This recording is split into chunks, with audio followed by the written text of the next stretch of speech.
یہ آیت کریمہ چل رہی تھی کہ اللہ تعالیٰ فرماتا ہے فی قلوبہم مرض فزادہم اللہ مرضا، منافقین کے دلوں میں بیماری ہے اور وہ حسد و جلن کی بیماری ہے، اور اللہ تعالیٰ نے اس بیماری میں اضافہ کر دیا۔ اور ان کے لیے سزا کیا ہے؟ رب تعالیٰ فرماتا ہے وَلَهُمْ عَذَابٌ علیم، اور انہی کے لیے دردناک عذاب ہے۔ علیم کے دو معنی ہوتے ہیں، ایک علیم کا معنی عالم مطلب درد دینے والا، اور ایک علیم کا معنی مؤلم ہے یعنی درد دیا ہوا، یعنی درد دینے والا عذاب ہے آخرت میں، یا ایسا عذاب ہے جس عذاب کو خود درد دیا گیا۔ اس کو سمجھے اس انداز میں کہ جیسے کوئی آدمی اس کو کسی نے پریشان کیا، وہ غصے میں ہے اور دوسرے نے جا کر کے چھیڑ دیا تو ادھر کا سارا غصہ ادھر اتارتا ہے تو زیادہ معاملہ گرم ہوتا ہے۔ تو درد دیا ہوا عذاب پہلے سے عذاب میں ہے، وہ جب منافقین پہ عذاب کرے گا کہ تو کتنا سخت ہوگا۔ تو اللہ تعالیٰ فرماتا ہے درد دینے والا عذاب ہے، اور یا درد دیا ہوا عذاب ان کے لیے آخرت میں ہے۔ اسی لیے اللہ تعالیٰ قرآن میں فرماتا ہے ان المنافقین فی الدرک الاسفل من النار، کہ جو منافق ہیں یہ جہنم کے نچلے والے درجے میں ہوں گے، نچلے والے طبقے میں ہوں گے۔ سب سے سخت عذاب منافقین کو ہوگا بما کانوا یکذبون، اور سبب ہے اس عذاب کا یہ کہ وہ جھوٹ بولا کرتے تھے، کہ بتاتے تھے کہ ہم ایمان والے، حالانکہ ایمان والے نہیں ہیں۔ تو جھوٹ بولنے کی وجہ سے یہ عذاب آیا۔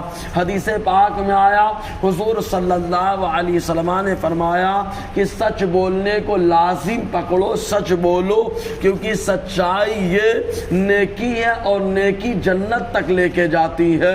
انسان سچ بولتا رہتا ہے یہاں تک کہ اللہ کی بارگاہ میں اسے صدیق لکھ دیا جاتا ہے۔ صدیق مطلب جیسا بول دے ویسا ہو جائے۔ اور آقا آگے ارشاد فرماتے ہیں جھوٹ سے بچو، اس لیے کہ جھوٹ بھی برائی ہے، اور برائی جو کا راستہ جو ہے جہنم ہے، اور جہنم میں انسان جائے تباہ برباد ہو۔ آقا فرماتے انسان جھوٹ بولتا رہتا ہے یہاں تک کہ رب کی بارگاہ میں اسے کذاب لکھ دیا جاتا ہے۔ ایک حدیث پاک میں حضور نے ارشاد فرمایا جو بندہ جھوٹ بولنا چھوڑ دے، حالانکہ وہ جانتا ہے کہ جھوٹ بولنا باطل ہے، چھوڑ دے تو جنت کے کنارے اللہ تعالیٰ اس کے لیے گھر بنا دیتا ہے۔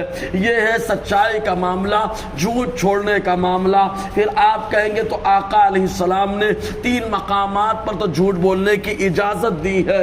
اللہ کے حبیب صلی اللہ علیہ وسلم کا یہ اختیار، اس میں فائدہ اس اعتبار سے آقا نے فرمایا، پہلا مقام جہاں جھوٹ بولنے کی اجازت وہ جنگ کا میدان، جب میدان کارزار گرم ہو، غیر سے مقابلہ ہو رہا ہو، اپنے ذاتی دشمن سے نہیں دین کے دشمن سے مقابلہ ہو رہا ہو، تو وہاں پر آقا علیہ السلام نے فرمایا الحرب خدعہ کے تحت اجازت ہے۔ اور دوسرا مقام یہ کہ جب 2 بھائیوں میں جھگڑا ہو گیا، ان کو سلجھانے کے لیے، آپس میں صلح کرانے کے لیے اگر جھوٹ کا سہارا لینا پڑے تو وہاں پر اجازت ہے۔ تیسرا مقام اگر بیوی پریشان کرے یا کوئی معاملہ ہو تو اس کے سامنے اس کو خوش کرنے کے لیے، ملاعبت کے لیے جو ہے جھوٹ بولنے کی اجازت ہے۔